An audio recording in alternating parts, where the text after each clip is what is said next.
मेरे साथ बोलिए, भारत माता की। क्यों भाई, क्या हो गया है बेंगलुरु वालों की आवाज को? मोदी जी ने PA5 पर बैन लगा दिया। अब जरा दम के साथ बोलिए, मेरे साथ दोनों हाथ उठाइए, उठाइए दोनों हाथ और प्रचंड आवाज से बोलिए, भारत माता की, भारत माता की। मंच पर उपस्थित कर्नाटक के यशस्वी मुख्यमंत्री श्रीमान बसवराज बोम्मई जी, भाजपा के वरिष्ठ नेता और कर्नाटक के पूर्व मुख्यमंत्री आदरणीय BS येदुरप्पा जी,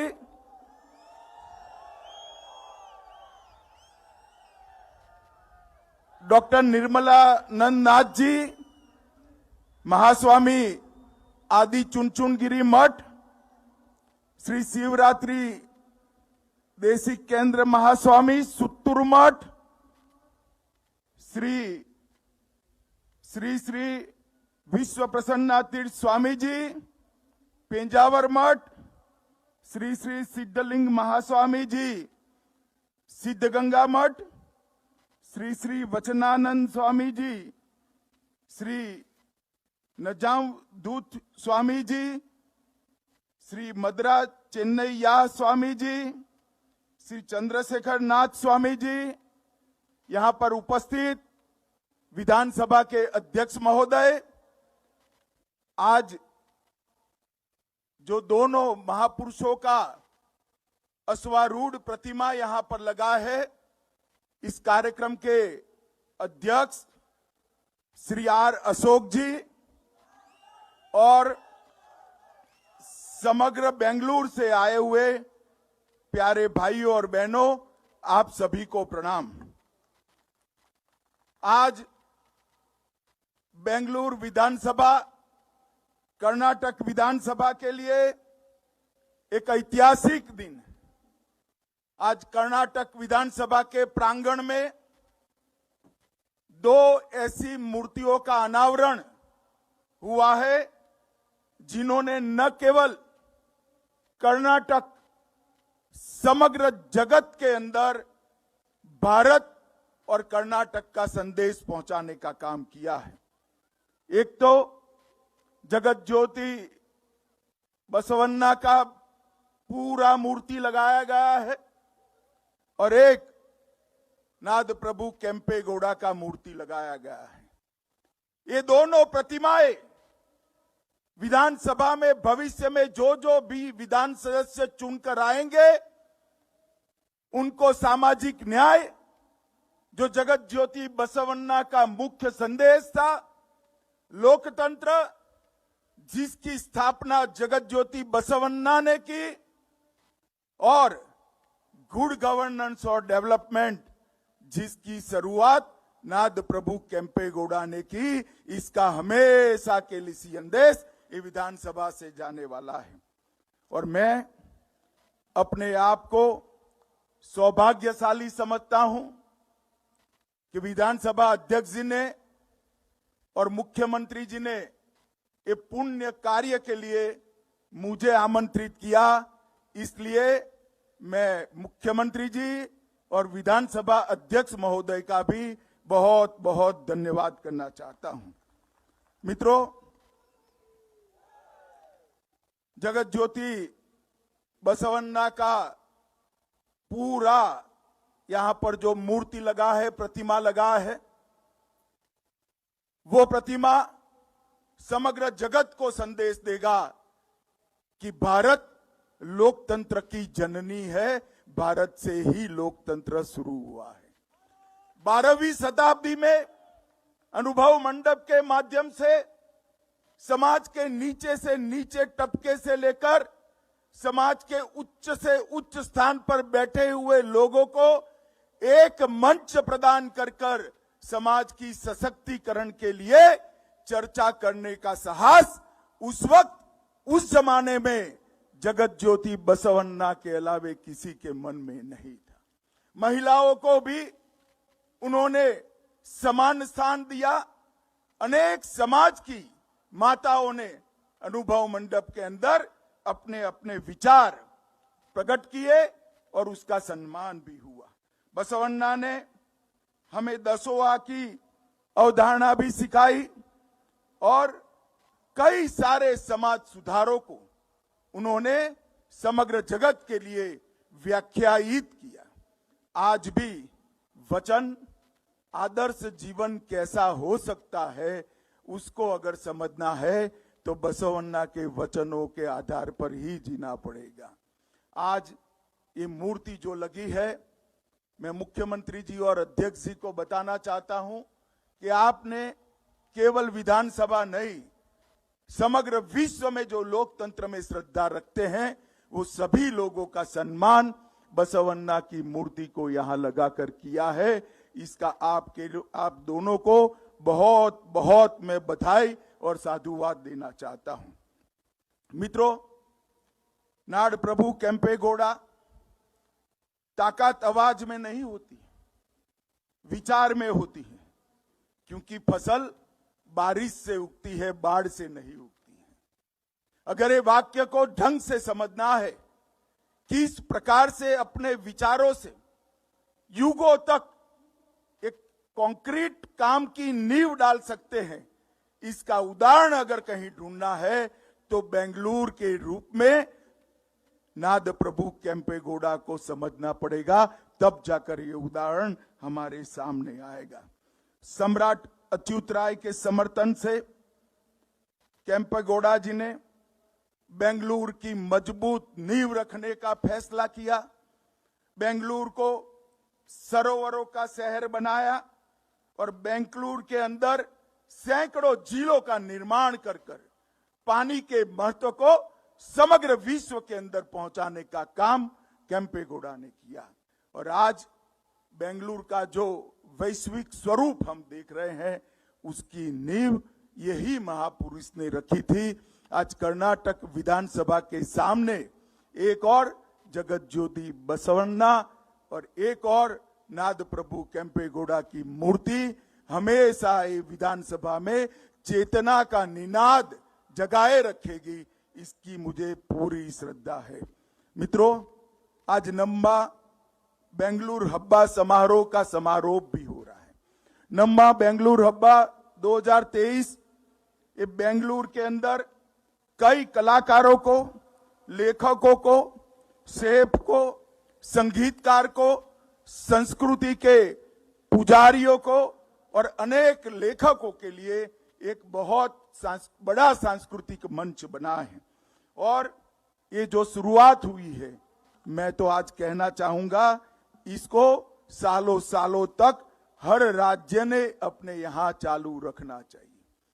माताओं, भाइयों, बहनों, जब मैं यहां आया हूं तब मैं इतना ही कहना चाहता हूं कि पहले श्रीमान येदुरप्पा जी और बाद में हमारे लोकप्रिय मुख्यमंत्री बसवराज जी के नेतृत्व में मोदी जी ने एक टीम इंडिया के भाव से कर्नाटक के विकास में ये 4 साल में पीछे मुड़कर कुछ नहीं देखा। एफडीआई में आज कर्नाटक समग्र भारत में सबसे पहले स्थान है।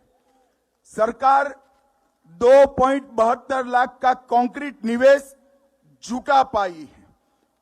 कर्नाटक को वर्ष 2022 में डीपीआईआईटी द्वारा ईज ऑफ डूइंग बिजनेस मतलब एडमिनिस्ट्रेशन के अंदर सरलता के लिए समग्र देश में पहला नंबर मिला है। बेंगलुरु में 1 अरब डॉलर से अधिक संपत्ति के 39 स्टार्टअप है। भारत के स्पेस सेक्टर में कर्नाटक की हिस्सेदारी 25% है। आज इनोवेशन इंडेक्स में भी कर्नाटक नंबर 1 है। डिफेंस एयरक्राफ्ट देश में जो बनते हैं 100 एयरक्राफ्ट में से 75 कर्नाटक में बनते हैं। और अभी अभी प्रधानमंत्री जी ने HAL के हेलीकॉप्टर के कारखाने की नींव भी डालने का काम किया है। मित्रों, ये डबल इंजन सरकार ने ये 4 साल के अंदर कर्नाटक को बहुत आगे ले गया है। पहले येदुरप्पा जी को जो कालखंड मिला, उसमें जिस प्रकार से कोरोना का प्रबंधन हुआ, मैं येदुरप्पा जी को बहुत बहुत बधाई देना चाहता हूं। उस वक्त मैं अनेक वीडियो कॉन्फ्रेंस कर राज्यों के मुख्यमंत्रियों से बात करता था। बेंगलुरु जैसे शहर को कोरोना से बचाना न केवल कर्नाटक, पूरे हिंदुस्तान के लिए चिंता का विषय था। मगर येदुरप्पा जी ने जिस कुशलता के साथ कोरोना का प्रबंधन किया, वो काबिले तारीफ है। मैं येदुरप्पा जी को ढेर सारी बधाई देना चाहता हूं। बसवराज जी के आने के बाद येदुरप्पा जी के शुरू किए रास्ते पर ही गुड गवर्नेंस को उन्होंने आगे बढ़ाया, और आगे जो मैंने सारे अचीवमेंट पढ़े, ये दोनों महानुभावों के समय में ही मोदी जी के नेतृत्व में कर्नाटक ने अचीव किए हैं। मित्रों, आने वाले दिनों में मैं कर्नाटक की जनता को इतना ही कहना चाहता हूं। गत चुनाव में आपने 104 सीटें दे दी, मगर थोड़ा आशीर्वाद कम दिया। इसके कारण 1.25 साल बिगड़ गया। मेरा आप सभी से आग्रह है कि इस बार कोई कमी मत छोड़ना। एक बार पूर्ण बहुमत की भारतीय जनता पार्टी की सरकार बनाकर मैं आपको विश्वास दिलाता हूं, मोदी जी के नेतृत्व में ये डबल इंजन सरकार कर्नाटक को न केवल देश, दुनिया के सभी राज्यों के अंदर बहुत आगे पहुंचाने का फैसला करेगी और पहुंचा कर रहेगी। मित्रों, जब विकास की बात होती है तब ढेर सारी चीजों को गिना सकते हैं, परंतु मैं आपको फिर से एक बार पूरे विकास के रास्ते के साथ साथ मैं आपको अभी अभी एक फैसला जो कर्नाटक सरकार ने दिया है, इसके लिए भी क्या बात करना चाहता हूं। मित्रों, इस देश के संविधान निर्माताओं ने आरक्षण को, रिजर्वेशन को धर्म के आधार पर कभी नहीं किया, मगर कांग्रेस और उनकी साथ ही सरकारों ने वोट बैंक की लालच में रिजर्वेशन को धर्म के आधार पर करना चालू किया। और कर्नाटक के अंदर 4% रिजर्वेशन धर्म के आधार पर माइनॉरिटी को किया था।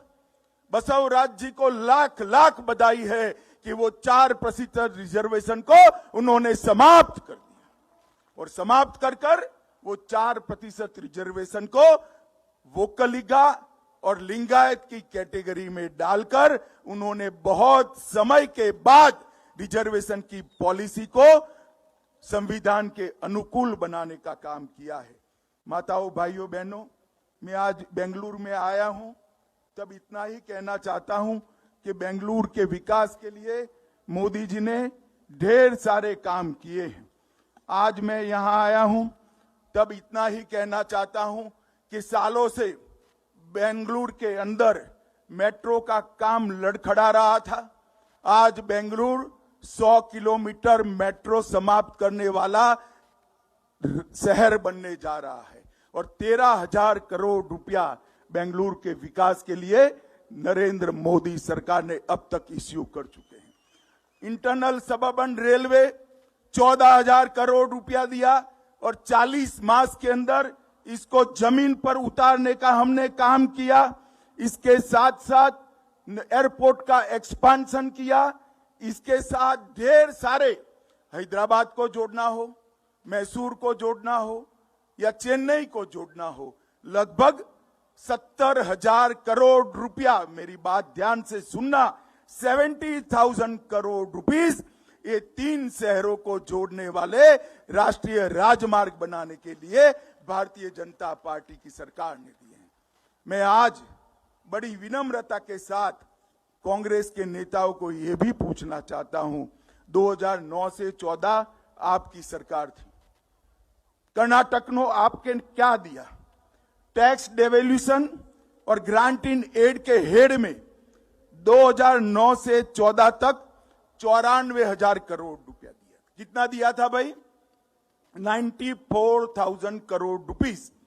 मोदी जी ने 2014 से 19 ये दो ही हेड में, बाकी सारी ग्रांटों में साइड पर रखता हूं, मेट्रो की, हाईवे की, कोरोना के लिए सारी ग्रांट साइड पर, ये दो ही हेड में 94,000 से बढ़ाकर 94,000 से बढ़ाकर 2,25,000 करोड़ रुपया देने का काम किया। लगभग 140% की वृद्धि है। इसका जवाब कांग्रेस के मित्र जरा दे दें। ऊपरी भद्रा परियोजना, अपर कृष्णा परियोजना, कालसा बंडूरी योजना, न्यू मैंगलोर पोर्ट अथॉरिटी, 10 लेन बेंगलुरु मैसूर रोड, 17,000 करोड़ का बेंगलुरु चेन्नई एक्सप्रेसवे, 31,000 करोड़ का बेंगलोर हैदराबाद एक्सप्रेसवे, दक्षिण भारत की पहली Vande Bharat train, Bengaluru Chennai Mysore high speed rail corridor, और 1941 करोड़ से बेंगलोर उत्तर ग्रामीण और मंड्या में नेशनल हाईवे 275 का निर्माण। मित्रों, ये सारे काम प्रधानमंत्री जी के चार्ज लेने के बाद, देश के प्रधान सेवक बनने के बाद शुरू हुए हैं। मैं इतना ही पूछना चाहता हूं विनम्रता से कांग्रेस के नेताओं को कि सोनिया मनमोहन की सरकार थी, इसका हिसाब किताब लेकर जरा बेंगलोर के चौराहे पे आ जाइए। भारतीय जनता पार्टी का युवा मोर्चे का कार्यकर्ता हमारा हिसाब लेकर आ जाएगा। मित्रों, विकास वो ही कर सकते हैं जो विकास के लिए कटिबद्ध है। करप्शन को वो ही समाप्त कर सकते हैं जिनके मन में देश का प्रेम है। देश को सुरक्षित वो ही कर सकते हैं जिनके मन में देश को सुरक्षित करने की ललक है, धगस है। पूरे देश के अंदर, चाहे कश्मीर हो, चाहे वामपंथी उग्रवादी क्षेत्र हो, चाहे नॉर्थ ईस्ट हो, चाहे कश्मीर पाकिस्तान से आने वाले हमले हो, सबको नरेंद्र मोदी जी ने दृढ़ इच्छा शक्ति के साथ समाप्त कर आंतरिक और बाह्य सुरक्षाओं को सुरक्षित करा है। नरेंद्र मोदी जी ने देश को समृद्धि के मार्ग पर ले जाने का काम किया है। मनमोहन सिंह जी 11वें नंबर का अर्थतंत्र दुनिया में हमारा छोड़कर गए थे। मोदी जी ने 9 ही साल में 11वें नंबर से 5वें नंबर पर पहुंचाने का सफलता प्राप्त कर दी। और मैं आपको बताता हूं 2025 में $5 ट्रिलियन की इकोनॉमी के साथ हम दुनिया के अंदर आगे होंगे और 2027 आते आते दुनिया में 3रे नंबर का अर्थतंत्र हम बनेंगे। ऐसी ढेर सारी एजेंसियों ने आकलन करा है। ये विकास का रास्ता अगर प्रशस्त करना है, आगे बढ़ाना है, तो भारतीय जनता पार्टी को कर्नाटक के जनता के आशीर्वाद चाहिए, बेंगलुरु की जनता के आशीर्वाद चाहिए। मैं आज बेंगलुरु की जनता को कहकर जाता हूं, आपको विनती करने में आया हूं, बेंगलुरु में एक भी सीट ऐसी न हो जहां कमल न खिला हो। ऐसे परिणाम आप लाकर मोदी जी को दीजिए। बेंगलुरु को हम वैश्विक सिटी बनाएंगे। कर्नाटक को आगे बढ़ाने के लिए झगड़ा करने वाली पार्टियां नहीं चाहिए। कौन मुख्यमंत्री बनेगा यही कहकर एक दूसरे के कुर्ते खींचने वाले लोग नहीं चाहिए।